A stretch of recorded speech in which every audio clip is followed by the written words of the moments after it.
Hello, welcome everyone.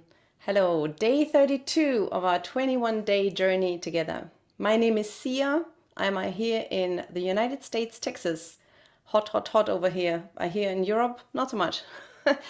Anyway, sending you a little bit of hearty warmth across the pond. So today, let's get our foot soak bowl ready. The ingredients, you know. We need the bowl, the salt, the rinse water, the towel, as usual. As usual implies that you have already joined one of our lessons. So session 2 is not only for continuing participants, also for beginners. If you're here for the very first time, welcome. I'm glad you found us. It's never too late. We are repeating things in the second session that we have touched upon on the first session. And any questions you have, you will have the opportunity to ask in a breakout room later on, which you can request at the end of the session. So just for today, join in, just join along, and it will be guided meditations. So for that, we get a little bit deeper into the experience in session 2. So what else can you do? If you are here for the very first time, or if you're returning, you can also go to our website, which will be posted in the chat. So if you're on Zoom, keep your eye on the chat. There's some lovely people. They will share some information with you. How to go to the website. On the website is all the previous sessions, all the YouTube links, and all the materials. So you can always look up previous sessions. It's never too late. You can also visit local programs. So if you want to see people in person, if there is some program near you, just check on the website as well, or even just on Google. You can put in Sahaja Yoga and your local meeting, your area, and you may find a session near you. It's important to know that Sahaja Yoga meditation is always free of charge. If it's online or if it's in person, it's always free of charge. You can also request a mentor. A mentor will be your one person to go to. He or she will be available for you whenever you arrange a meeting. You can meditate together, you can ask questions about meditation, things you didn't understand in the program. So lots of possibilities. We'll cover that at the end as well.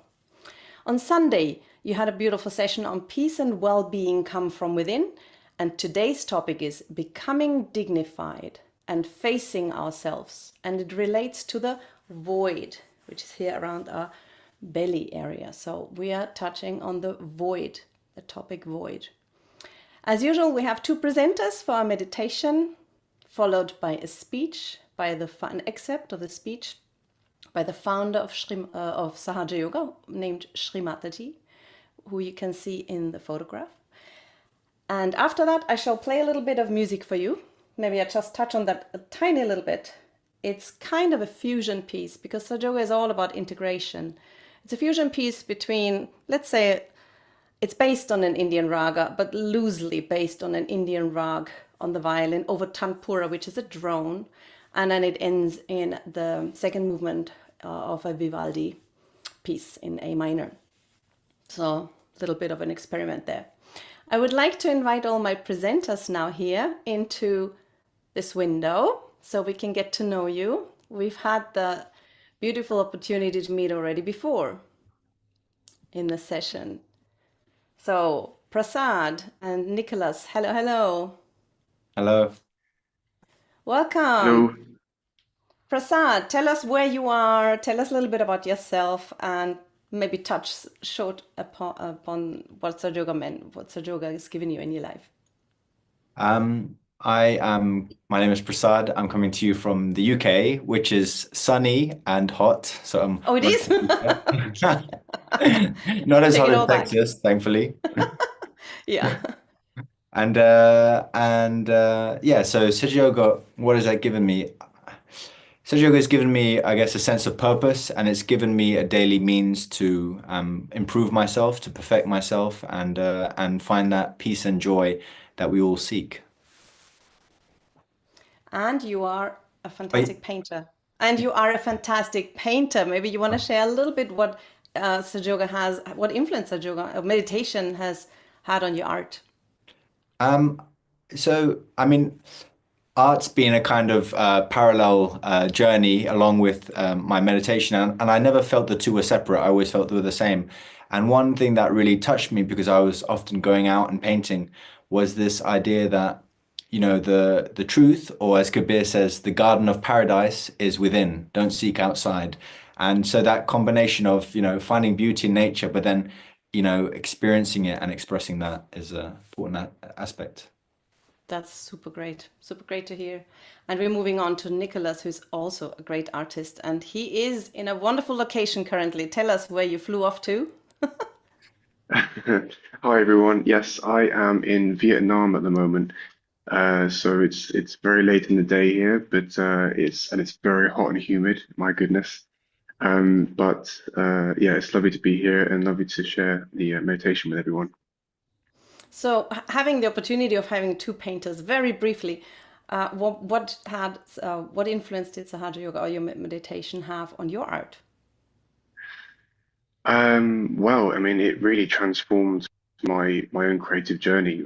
Before meditation, I'd always liked art, but I wasn't practicing it as a hobby, and I had no idea that it would become a profession.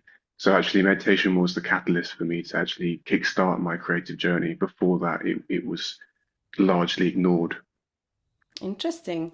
Well, today's session is going to be about the void, which is very closely related to self discipline, self mastery. So, I'm very excited what you two have to share in the meditations as well. So, thank you so much for your introduction. And Prasad, please lead us into meditation with the foot soak. Thank you. Thank you.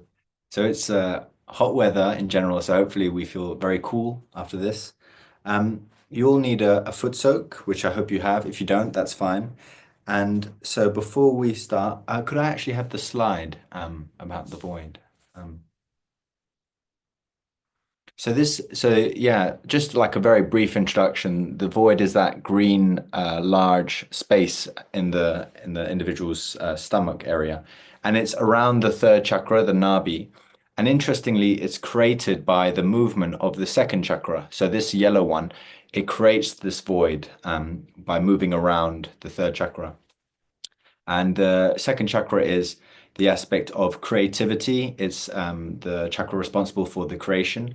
And so this is so the void is represents the Bhav Sagra, which is called the ocean of illusion, this material world which we are daily uh, kind of immersed in.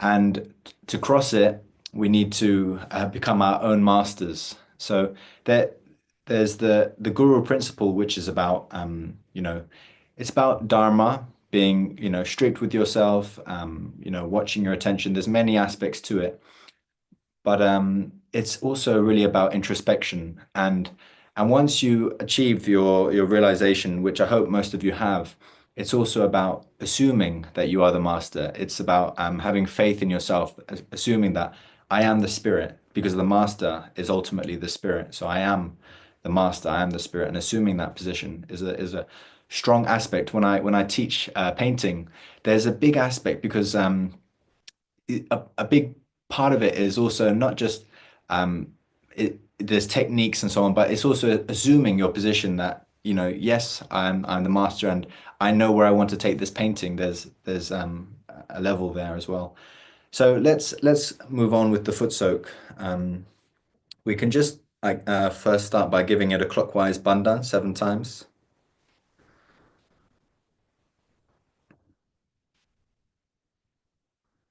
And then we can place our feet inside.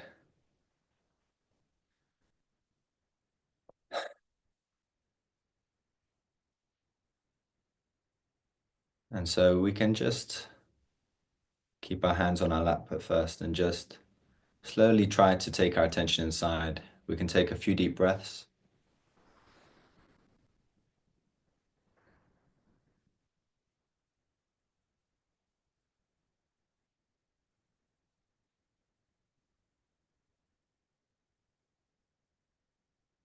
And then we can put both our hands towards the Mother Earth. And we can also put our attention on the Mother Earth and just feel the gravity of the Mother Earth. Feel her gravitas and how she looks after us, how she bears us. The, the Mother Earth is the ultimate guru, the ultimate teacher. So we can just silently offer our respect and thanks to the Mother Earth for nourishing us, for looking after us. And we can pray, Mother Earth, please absorb all the negativity from within me.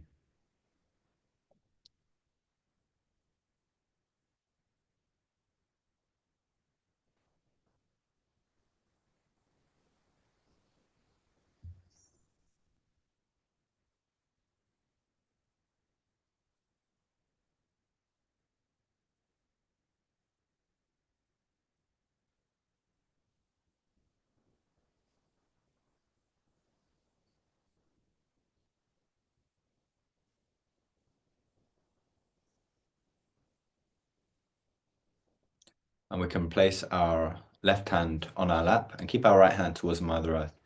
And so we'll just balance our channels now, and we'll start with the left channel. And we can just pray, Mother Earth, please purify my left side.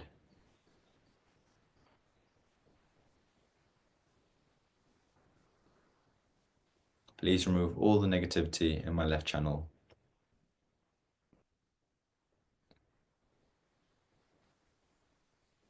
Please remove all impure desires.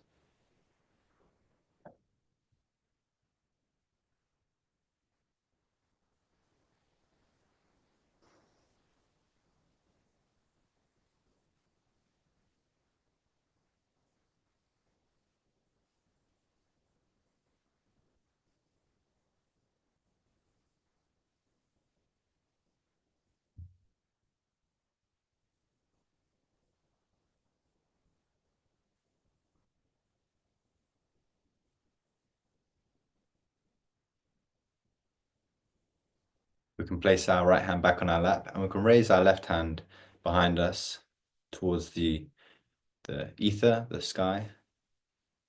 And here we can pray, Mother Kundalini, please remove all heat from my right channel. And here we can just say, I surrender. I surrender everything to you, Mother Kundalini.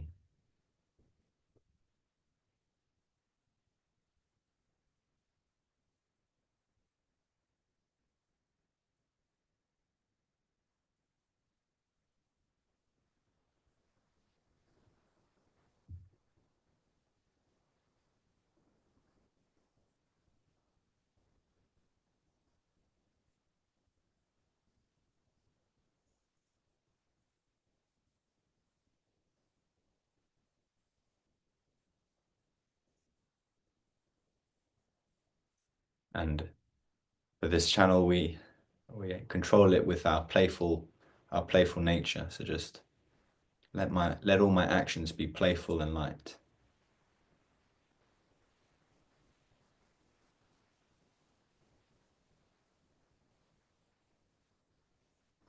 We can place our left hand back on our lap.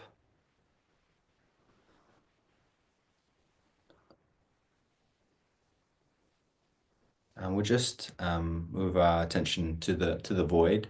And we can just give a bandhan to this whole area, this Bhavsagar. We'll do it 7 times. And we can just pray, Mother Kundalini, please remove all darkness. The Guru is the remover of darkness. So please remove all the darkness within me.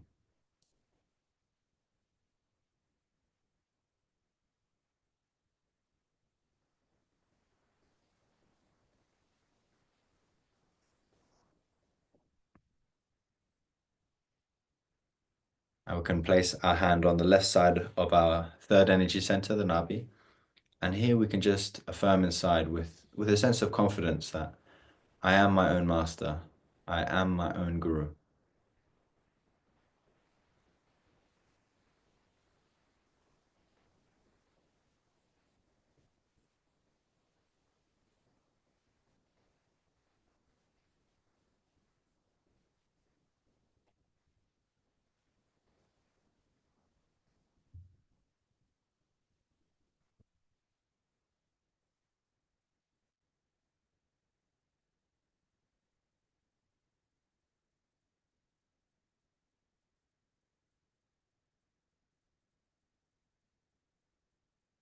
And we can just also focus on the right Nabi by placing our right hand back on our lap. And we'll take our left hand and place it on the right side. So a lot of left and right. So now we're focusing on the right Nabi. And we can just say inside, please give me the pure dignity of a king, of one that knows he is the master. Please give me the dignity, that inner silent dignity.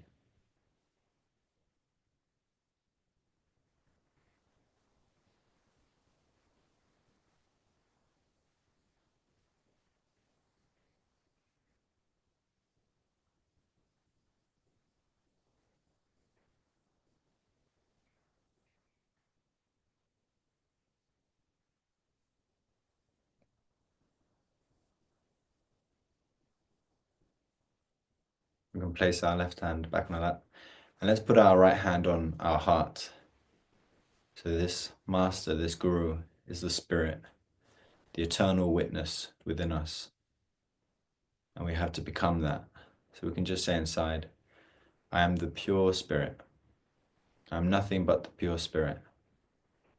All else is illusory, temporary. Please make me that eternal spirit, which is everlasting.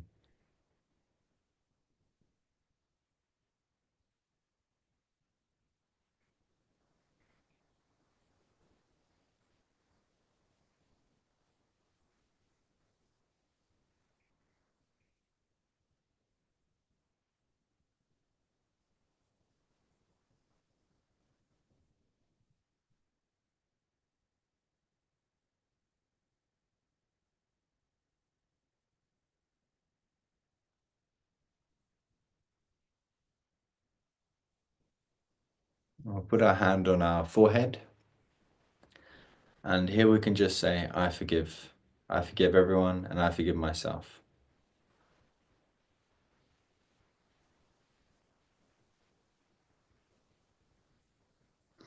The two gates to unlock this center is faith and surrender. So we just say, I surrender all thoughts, and I have complete faith in myself.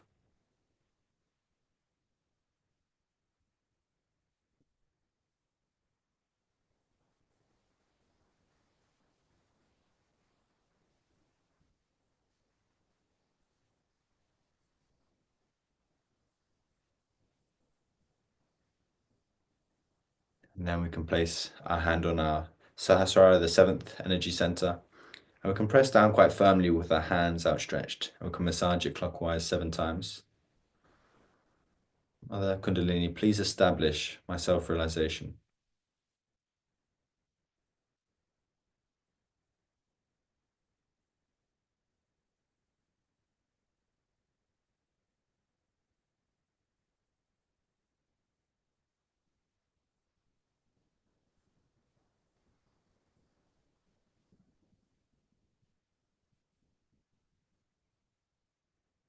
And we can raise our hand a few centimeters above the top of our head and just see if we feel anything there.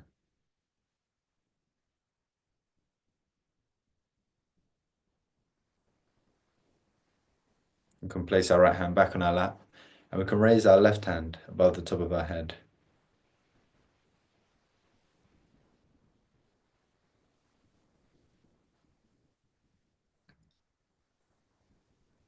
Place our hand back down. And just before we go into silent meditation, we can take our feet out the foot soak. So we can rinse our feet.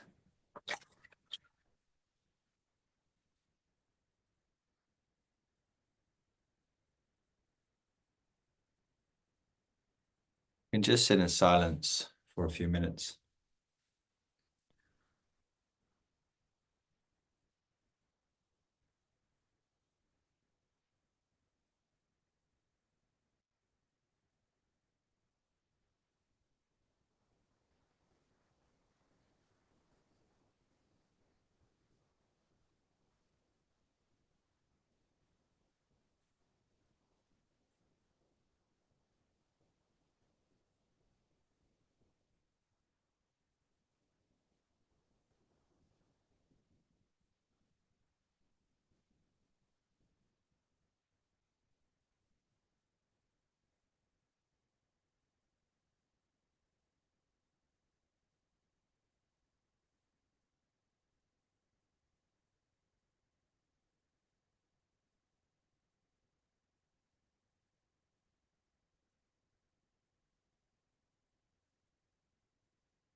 So we'll just can open our eyes and we'll watch a talk given by Shri Mataji, the founder of Sahaja Yoga.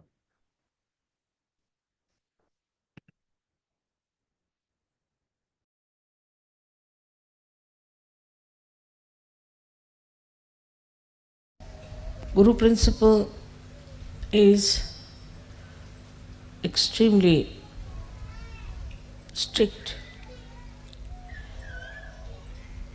and the strictness made many people could not conform to the ideals of a disciple. In those days, the Guru had to be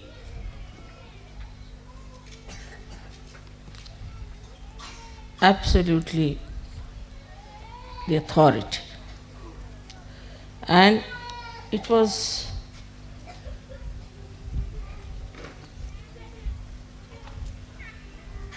the Guru who would decide which disciples he'll have. And one had to go into great tapasya, to great penances, to even become a disciple. And this hardship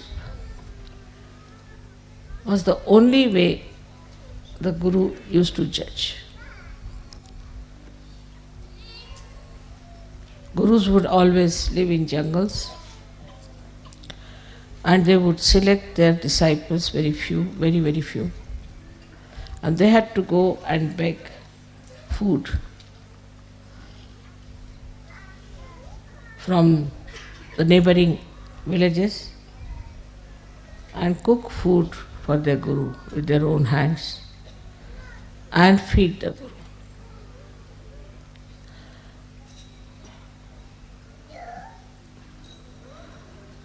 That sort of Guru business is not in surgery. That basically we must understand that the difference between those styles of Guruship and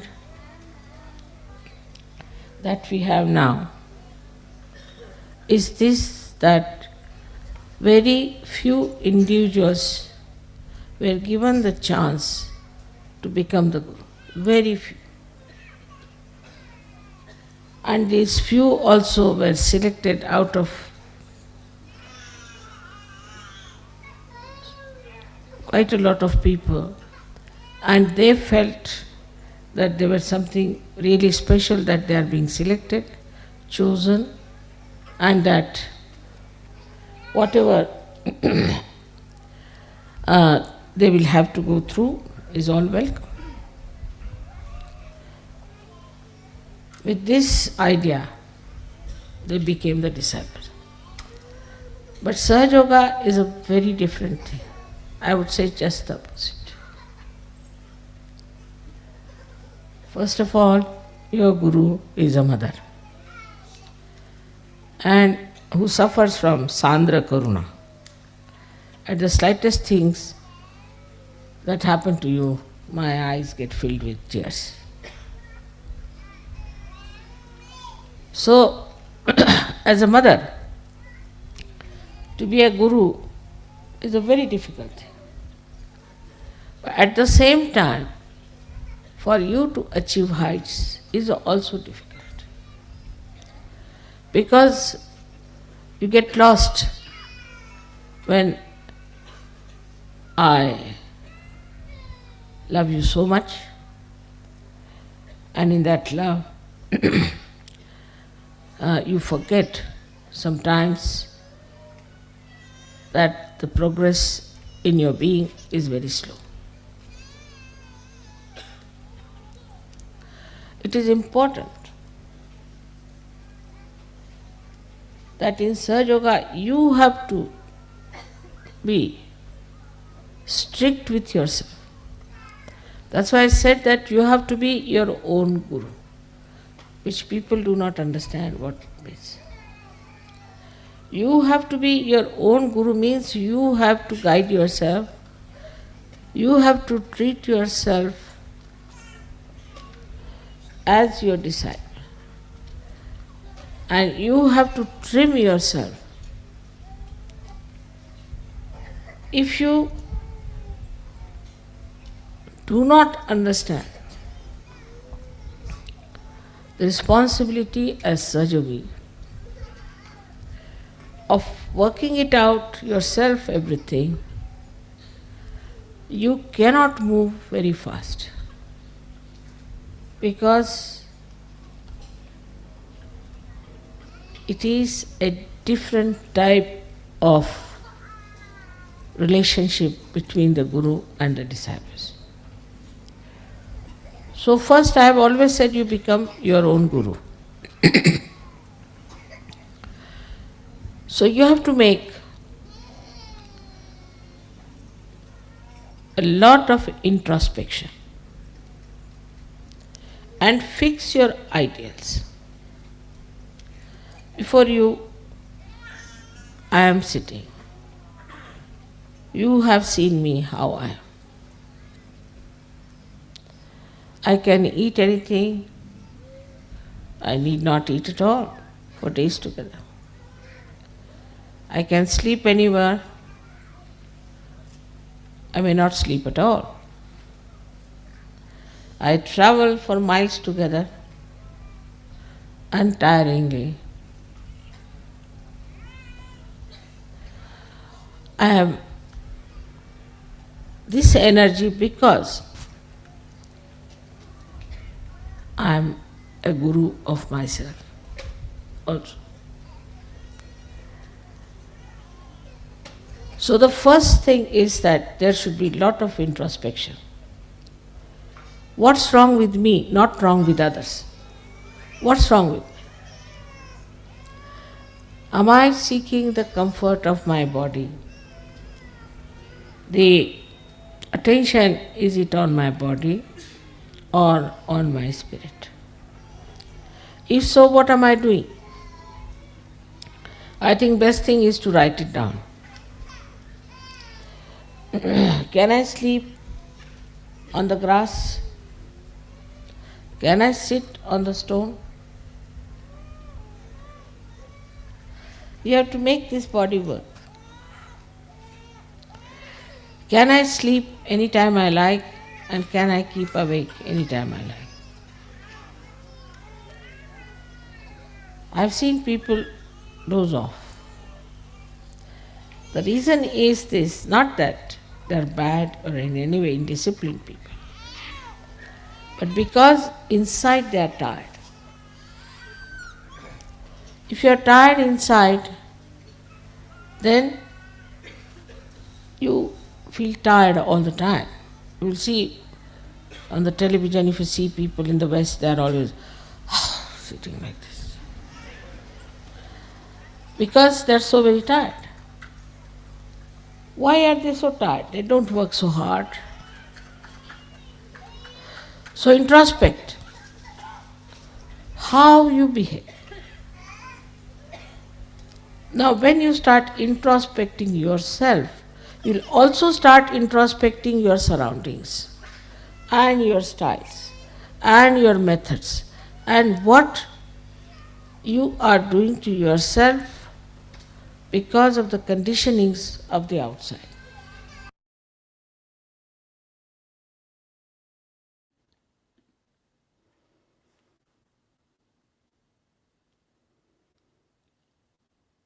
So we can close our eyes. We can alternatively also look at Shri Mataji's photograph, whatever you feel. And we can open our hands on our lap, just for a minute of silence. If thoughts are coming, just say, not now, not now.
You can check over your head if you feel a cool breeze.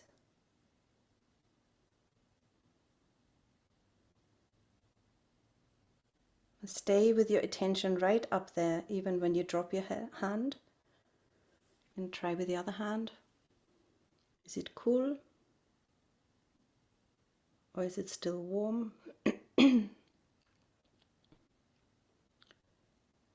And stay in this peaceful silence all the way beyond your thoughts. I would recommend, if you want to, put your right hand on your void. That means your palm on your belly button area. And during the music, just feel like this desire to connect to your own mastery. That's all, just that.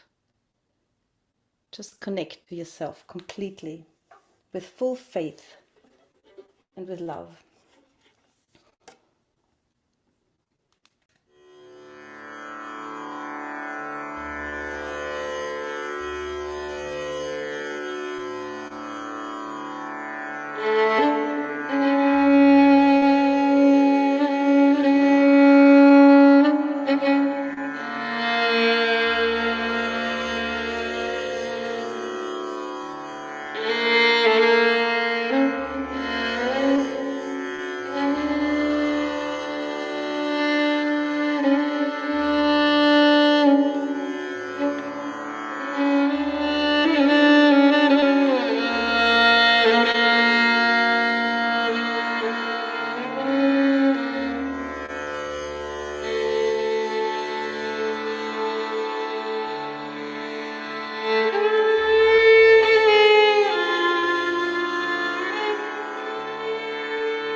Wow, so peaceful. So let's move into our second meditation with that lovely music um, behind us. We can now more peacefully enter into a blissful state. We will put our attention on different aspects of the void. So, reminder the void is right here, and we have a left side of the void and a right side, and they have particular qualities. So, we're going to go through a second meditation, um, awakening or affirming these qualities within us. So, if you'd like to, you can once again close your eyes, or you can look at the photograph, and we'll just maintain this silent state,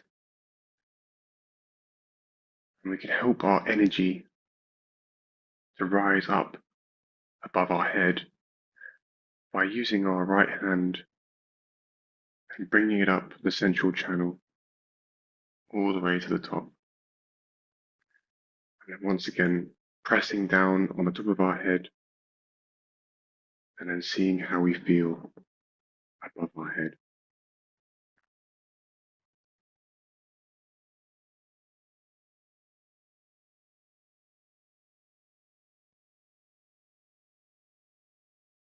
We can also take a few deep breaths.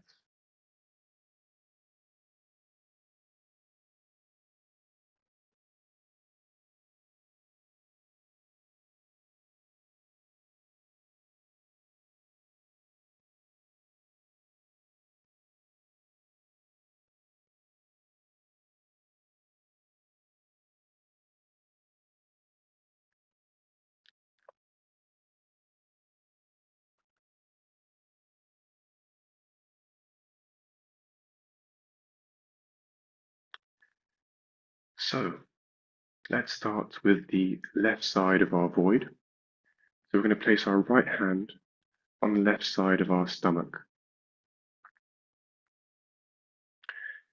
Now, the left side of our void is where we can, we can understand that we need to discern right from wrong. So basically, it's our ability to discern right from wrong, and this quality is manifested in this center. It's also where we get our intuition, that inner guru that helps us make the right decision in our lives. And this can be blocked, this center can be blocked if we fear our own self-mastery, if we don't allow ourselves to become our guru, our own teacher. Um, this usually happens just because of fear. So we need to overcome this. And we can do it by affirming with full conviction this self-mastery within us. So let's say a few affirmations together, and then we'll sit in silence before moving to the right side. So we can first of all say, Mother Kundalini, please awaken the light of truth within me.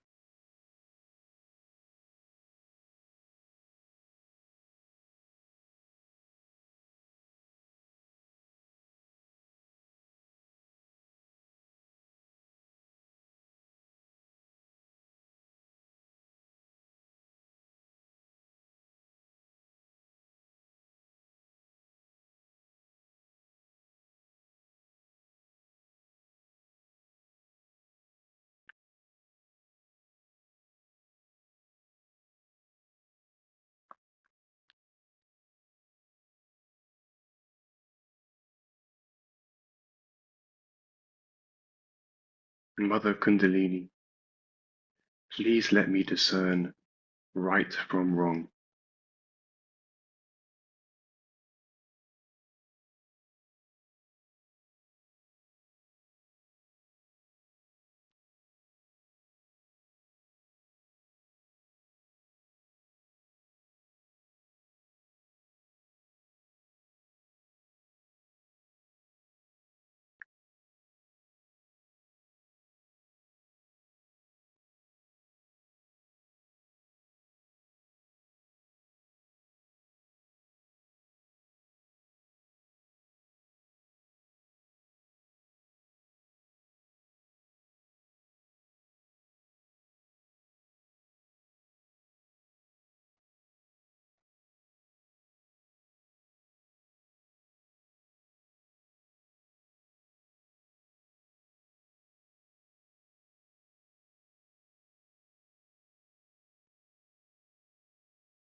We can bring our left hand back to our lap.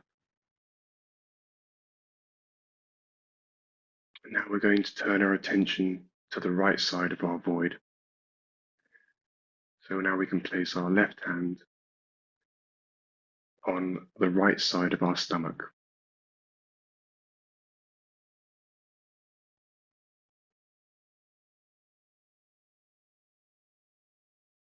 And this side is the side of our sense of Dharma, or our sense of righteous conduct.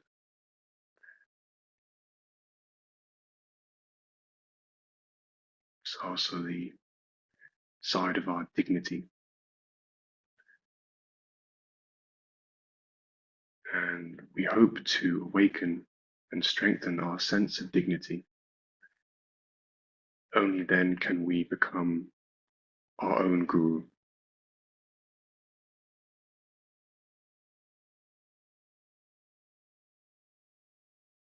Of course, this center can be blocked if you ignore the signs placed before you, you ignore your intuition. Maybe you become over assertive or domineering of other people, a sort of abuse of your own guru principle. So, the right conduct, the righteous conduct is in the middle. It's knowing to be a dignified personality with respect to yourself and with respect to others. So, once again, let's say some affirmations together to strengthen this right void.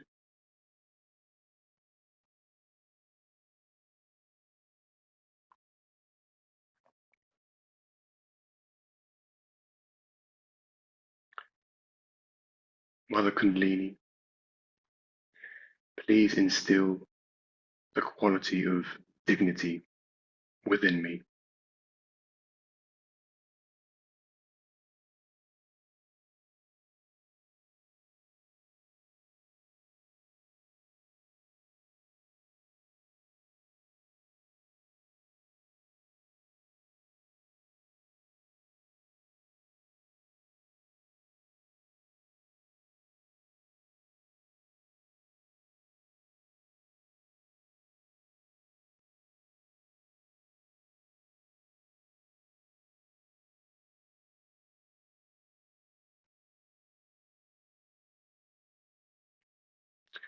Let me rise above all my shortcomings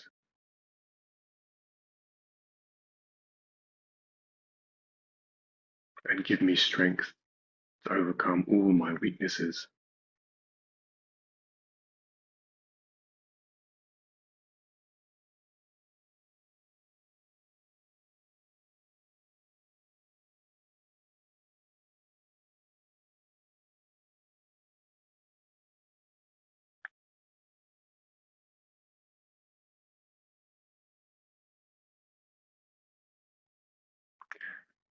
Mother Kundalini, by your grace, I am dignified.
And we can return our left hand to our lap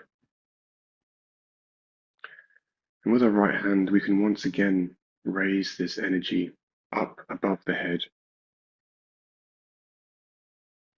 We can do this 3 times.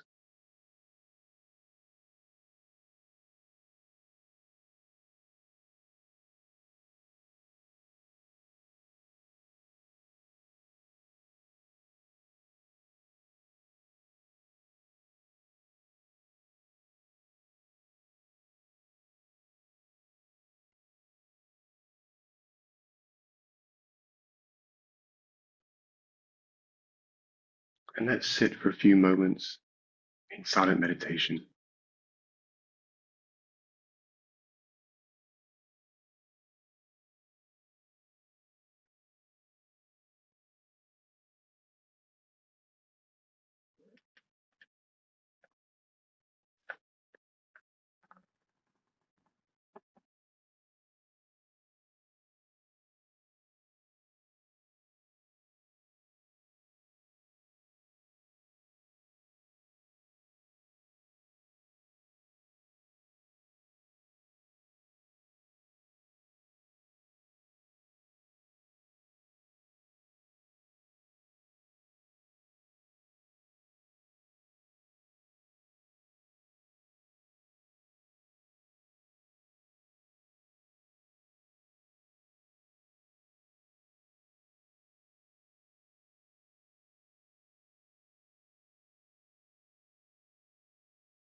What we can do to finish off is to raise our Kundalini and give ourselves a bandhan. So if you're not familiar with this, just have our left hand out and we'll rotate our right hand outwardly around it and we'll raise this together up to the top of the head and we tie a knot. And then we'll do this again, rotating around the left hand up to the top and we'll tie a second knot or 2 knots. And then lastly, the third time and we tie 3 knots.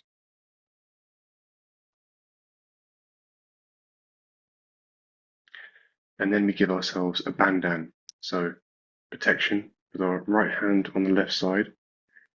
We'll bring this arc over our head and back again, and that counts as 1, and we'll do that 7 times. 2, 3.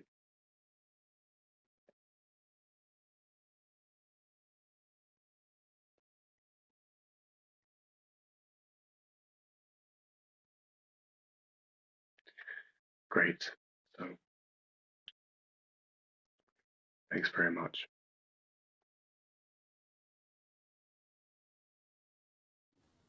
Thank you, Nicholas, for the lovely meditation. And this is almost the end of the session, but not quite. We have a few announcements, and then afterwards we have breakout rooms where you can meet a meditation practitioner one-to-one in your own language, by the way. So just send a message to breakout room help.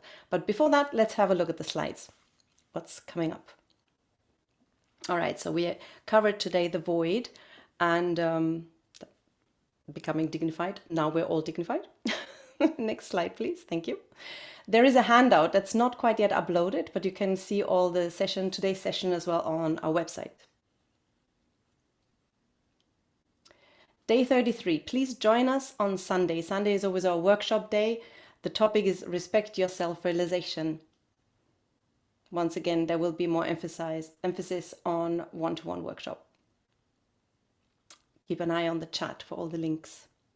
This session 2 focuses on going deeper, as you know, and it runs till June 18th, every Sunday and Wednesday. Sunday, the workshop day, Wednesday, more topic related.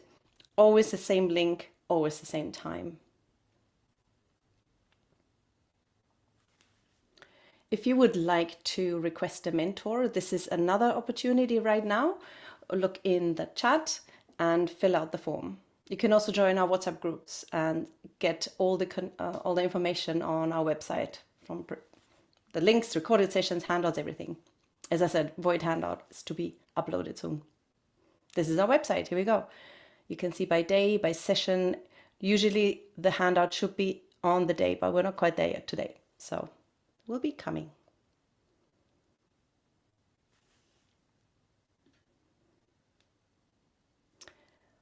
All right, so if you would like to go into a breakout room, please contact breakout room help. If you have any question to today's topic, either write to me or to chat Q&A. Thank you so much for joining, and for those on YouTube, please join us on Zoom. Go to the website, you see the link how to join Zoom. You can join right now and still hop on the breakout room. You can also hop on a breakout room, I think, after the little Q&A we're going to have now. So for this, I would like to ask the presenters back into this lovely window here. And I have to keep an eye on the chat. Here we go. All right, great. Here we are. Thank you so much. Such nice and yet very different meditations with the two of you. It's really lovely. Okay, let me hop right in here with the first question. Referring to the speech, the talk, Shri Mataji talks about being strict with yourself and being your own guru, treating yourself as your own disciple. Now, have you tried to follow this? What was your experience in becoming your own guru and your own disciple? Who wants to go first? Okay, Nicholas is smiling, so here we go. Over to you. Yeah, I think there are different ways of being self-disciplined. You have, being disciplined over your emotions, being disciplined over your routine, your daily structure. Maybe it's being disciplined with your mind. And I think that for me, you start to understand as you become more aware of yourself through meditation, through introspection, about what part of you you need to work on the most. I think I've always been quite good with the daily structure of things, but when it comes to emotions and the mind, that's where I've really felt the need to be quite disciplined. And how did I do that? Well, I think using what you're good at. So bringing in more routine, more structure can then help you to be more balanced, your sort of system be more balanced, and then you can sort of try and focus and hone in on the mental and emotional side of things. So, for example, if I keep my sort of system clear, I meditate morning and evening, and I do the foot soak, then I know that I'm going to be helping myself to be more disciplined, help myself being more emotionally resilient and not think so much or worry so much about the future. So I think using practical tips of Sahaja Yoga helps as well. Establishing a routine, so a very external thing, isn't it? But then to know what sort of principles to listen to in the first place, right? That's when it becomes a little bit more subtle.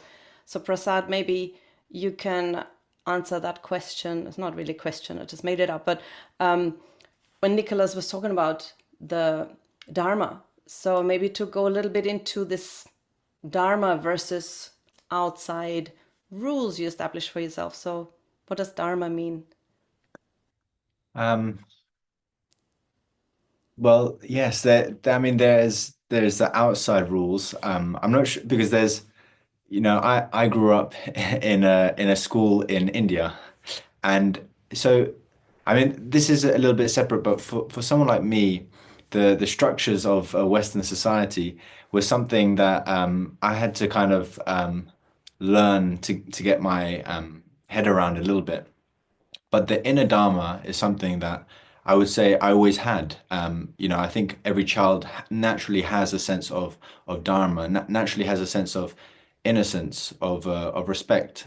Sometimes, of course, we waver, we forget who we are, and that's normal. And especially with all the distractions that we have, there's so many forces trying to disturb this natural state of innocence, this natural state of Dharma that we have.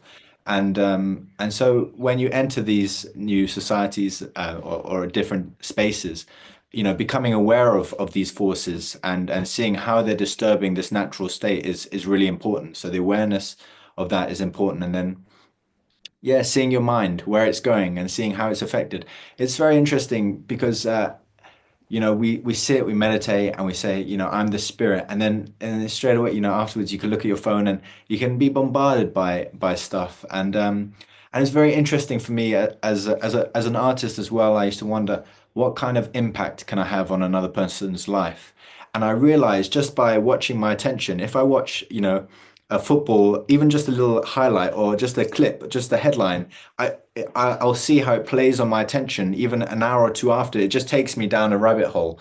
And so I realized actually I have a great power as an artist to affect other people's attention. I can take it towards spirituality or I can take it towards something base, depending on what kind of artist I am. So that was a really important kind of realization I had that we all have power over ourselves to watch our attention and guide it, but we also have as people who practice meditation in whatever field we do, we have a ability to affect other people's attention as well by what we say, by how we dress. So all these things naturally from the meditation, from the introspection, from this reestablishing this innocence, this natural dharma, it naturally expresses itself outwardly in all those aspects. I loved how you touched on children having it innate, and then everything comes upon you, isn't it? Education and concept mental. So what we call as guruship, maybe a guru, a different person. Influence is also good. It comes through influence from other people, from other concepts, from our education, all these things. So you want to filter through. And for me personally, I felt all this is outside. So when you meditate, you go beyond the thoughts and then you connect to what you actually truly feel is right. So it's in you, right? The wisdom is in you, but obviously because these chakras, as you explained in the beginning, Prasad, they build up, and Swadhisthana literally moves around the void, means I have to build up my guruship on the right knowledge. If I build it on the wrong knowledge, it's not such a good idea. So yeah, you can be a strong guru, but you have the wrong knowledge. Nicholas was saying on the left void is differentiating the right from the wrong, but it's a very subtle process. Very true, yeah. Recently, I had this epiphany, and I just shared it before with you, is that we associate the guruship also with something very strict, something very from outside, very harsh, discipline. It came in times. If we look at evolution of mankind, it came in times with Moses, with the 10 laws, it came in times where people were array and didn't follow anything, and they had to be told. but this to turn it into something subtle, into a void, is the next step. So, Nicholas, how do you see? Do you have anything to share to that?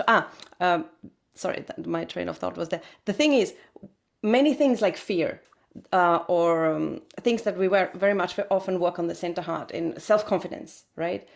So for me, I realized I just have to go lower and also work on the lower chakras first in order to develop the self-confidence. So this believing in my own guru state will give me self-confidence in a situation, right?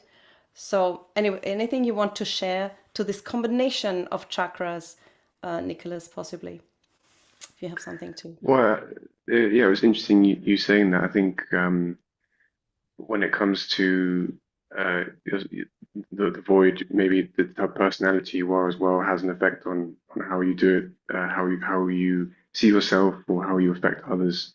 And as Prasad was saying, affecting others in a positive way. But yeah, this idea of this faith, having faith in yourself in everyday life, to know that you are your own guru, and then sort of manifest that in your everyday life, maybe within your profession, within your family, within different ways. Yeah, I think if you're maybe if you're a more left-sided person, then it's about uh, building up that strength, understanding the power that you have within yourself. And maybe if you're a more right-sided person, it's about being able to control yourself and really fine-tuning your intuition and your sense of well, yeah, fine-tuning that side of yourself. So other than that, I don't think I have anything else to share. It's true. If you're too much on your right void and everything's rigid, right? Everything's like you have a set day and you can't shift at all, then it's also not fluid. It's not balanced either. I had a kind of experience when I was I was teaching in a school, and I realized, the teacher is kind of the disciplinarian in the classroom. The first thing before you get them to learn anything is, in a way, you have to set the boundaries. You have to set the discipline, because if they're not sitting still, they won't absorb anything. So, and I realized that I had to work on this in myself, and in the beginning I was very strict with myself. I had to get up at this time, and I realized, also my attitude and my nature was becoming quite hard. Um, it was coming quite hard, and and then slowly, after a while, I kind of let go, and I had this experience when I just felt naturally I was getting up in the morning. It was like the whole thing was completely natural. I was going with the flow. There was a sense of discipline, but it wasn't coming from me, from my outward, from, you have to do this. It was coming from a place much deeper, which was completely spontaneous. And I mean, I wasn't able to keep it up for a huge amount of time. I would say, it's life is like that. But I had this experience where I felt like at some point that the spirit was just looking after me, was being the guru, and I didn't have to do it. It was just getting me up in the morning, and I didn't have to make an effort. It was but in the beginning, like Mother says, you have to make an effort to not make an effort. You have to. It's a thing, all of it. Such a key point. Such a key point. You're touching there, because what we forget is, as long as we just believe in the rules from outside, we don't understand that these rules are meant for our benevolence. That's the key point, is it's your benevolence. So once you figure out this makes me feel better, this gets me into balance, then it's not an effort, it becomes effortless, because the rules just get you there. Just like a mother holds the child when it grows up by the hand, it's all guided, but eventually when it grows, she lets him go and he'll go, but he'll understand why she guided him this way. So we have to do that with ourselves. That's completely it. Also in education, it's a lot of it's ticking boxes. They have to complete this, but until the desire is there from them, until they understand, it's Yes. yeah. And that is there, that has to be there. That's Yeah. just how it works. Yeah. And the funny thing is, I noticed it because I'm also teaching, and sometimes you have to go in, and it was really funny. And sometimes you think, okay, they're not going to like me anymore after this when I'm really strict. But the funny thing is, they pick up the love because they know This comes from love.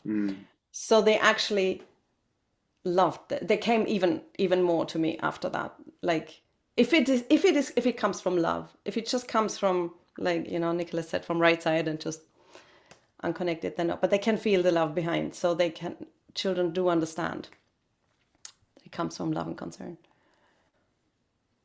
Anything you want to add, Nicholas? The thought that came to mind. That's also, I guess, the same with relationships. You know, setting boundaries and you know, and you can apply the the self guru principle in so many different ways. And one thing is, you know, when you have a husband and a wife, or you're in a relationship, you need to set boundaries with yourself and be firm and be able to um, know what you need and what are required to give, and have that balance. And so it's just another way that it manifests. I think we're always learning to work on ourselves, but, you know, and in our relationships as well. Usually it's a mirror.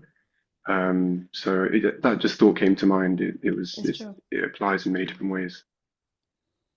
Yeah, top priority, really. Not in an ego sort of way, but just, you know, to believe yourself in your guruship and don't let anyone dominate. Like you said, the right void, right nabi can, if it's out of balance, dominate other people, trouble other people. So we need to find ourselves and get this strength and dignity, right? Prasad, have you had any experience where you felt that you being stable in yourself, you've meditated, you feel clear, you feel connected to your guruship, that had a different effect on people? But obviously, you already mentioned something in school, but just Um, generally people pick up on it. I mean, it's very subtle, you know, um, when you witness things, I guess the effect that you have on others. I struggle to think of a particular experience. I mean, there's always that story that we hear about the cocks and how they're trained, you know, to fight in the arena, and they're taken into the arena and they don't do anything. They just watch the other cocks, and the other cocks get terrified because they think they're just watching us. They're not fighting. So that's one really powerful story we often hear in Sahaja Yoga through Shri Mataji. Um, I, I mean, yeah, I struggle to think of one specific experience, but I think that, you know, when you're being dominated, you know, I think there is a lot of power in kind of sitting inside yourself, not reacting also, just sitting inside your own strength and knowing that actually no one can step on your dignity. No one can, no matter what they say, no matter what they do, no one can tarnish that because it's untarnishable. And so, and that is a kind of something you had to hold on to dearly, um, because it's true. And in life, everything will try to. I mean, it's a competitive world out there, I guess. You know, the art world's we're often just in our own studio, but you know, sometimes you do get a sense, and uh, and I guess you get hurt when there's misidentifications. You know, someone's even as an artist, someone doesn't like your painting. You know, you feel hurt, but you know, I think if yeah, I mean, for like my own advice is always to just to take a humble ground and just know that, you know, I am in a large sense just a beginner. You know, there's so much to learn in the art in any field you wish to really excel in. There's the cup of knowledge is always always yeah always there's always more. But yeah, I think that that's the real point, that no one can really step on your dignity, no one can hurt you, no one can touch you if you reside in your spirit. That's actually the perfect final word for our little forum, I find. Just that's why we're here. That's why we do 21 days, is to always remind ourselves, just go inside, meditate, and keep your, even if one of us here in this group experiences that feeling dominated, put your hand on your void in that moment and just say to yourself just what we learned. Say, I am my own master. Nobody can take my dignity. It's such a nice affirmation. Just say that. Remind yourself of who you are. It's very, very powerful. And it works, absolutely. And people feel it and things change. So there's so many little techniques you can learn in Sahaja Yoga to make yourself stronger on all the chakras, and all the qualities will shine and people will feel it. People pick up on that 100%. So thank you so much for tonight. Well, for me, today's session. We will surely meet again. Keep painting, share your work. Yes, I hope that Prasad. your music is recorded on the website, because I'll be visiting it if it is. I was just making it up and I started on the wrong note, but no one will notice. That's okay. That's I always enjoy playing for you all, because actually on my side with the music, when I play for you and I can feel you all there, each and every one of you, it just feeds back and the inspiration comes and the vibrations come. So it's a process that is a give and take from all the sides, which you also know in your art, right? So thank you for joining for tonight. See you all soon. Keep meditating and join us next on Sunday. Have a lovely evening. Bye. Bye. Thank you.